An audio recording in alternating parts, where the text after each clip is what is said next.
Time now for your forewarned weather with Chief Meteorologist Alana Brophy. All right, and here in Utah, we've seen our fair share of the snow. We haven't been shoveling the stands yet, but we're pretty cold. But I feel like Alana would be out tailgating in it, right?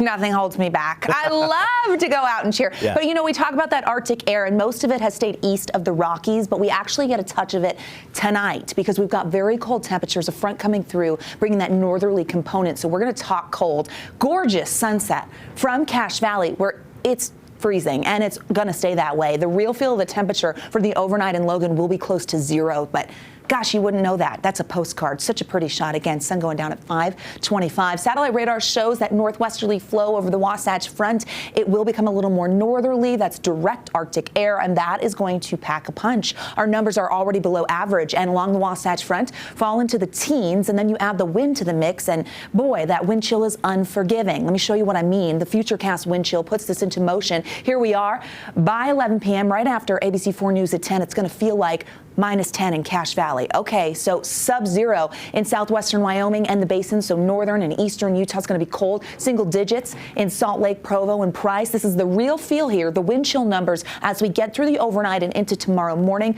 brutal. It's going to feel like 25 in St. George, but as you look at the rest of the state, that's going to be warm in comparison, down to single digits. Goodness, it's going to be a very cold overnight with mostly clear skies, and then temperatures starting to rebound a little bit. Let's talk storm totals. I showed you the mountain totals. They were remarkable. Here's a couple noteworthy valley and mountain valley totals. Backside of the Wasatch doing really well since Thursday. 22 inches in Midway, Wanship even more. Up near Bear Lake, they picked up 21. Hiram getting close to a foot, 11.3 there. Garland and Box Elder County over 10. Alpine, the Ogden Bench, Lehigh, Sandy picking up 3.5, and Hurricane at 1.8. We know the Oakers shadowed Salt Lake County, Davis County, and that warmer air moved in. But all of this moisture is helpful in the mountains, even if it's not in your driveway. Take a look at the snowpack. Showed this last Monday. We were about 84% of average. Here we are, above average at 102%. Love to see the percents in northern Utah, but then you start to see them trail a little bit on the eastern side of the state, and it's very clear. South central and southwestern Utah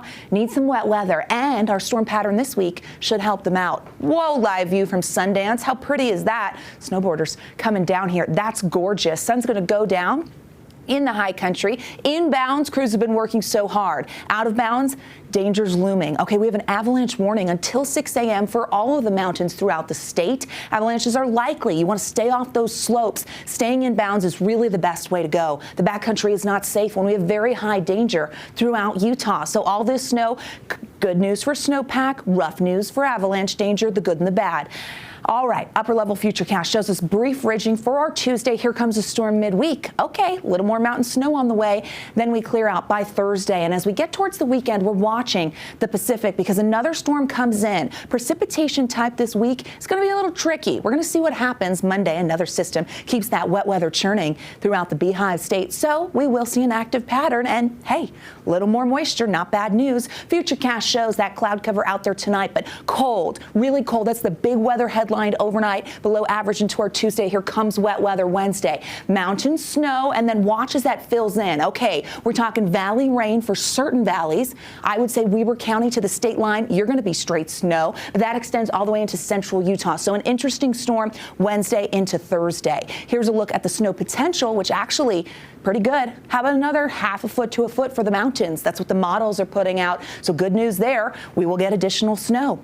Keep it coming.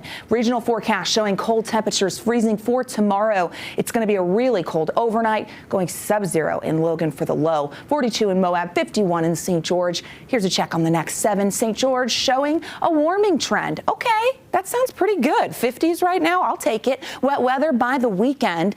Rain in Washington County. Now the Wasatch Front's going to get tricky here with precip type. A couple counties will see rain for that midweek moisture. And then the weekend storm also impacts northern Utah. I love being able to talk wet weather coming off of those humongous totals for the high country. Really good news when it comes to water woes. We're always thinking of that. So we'll take it. We will take what we can get. Yes. Thanks, Alana. All right.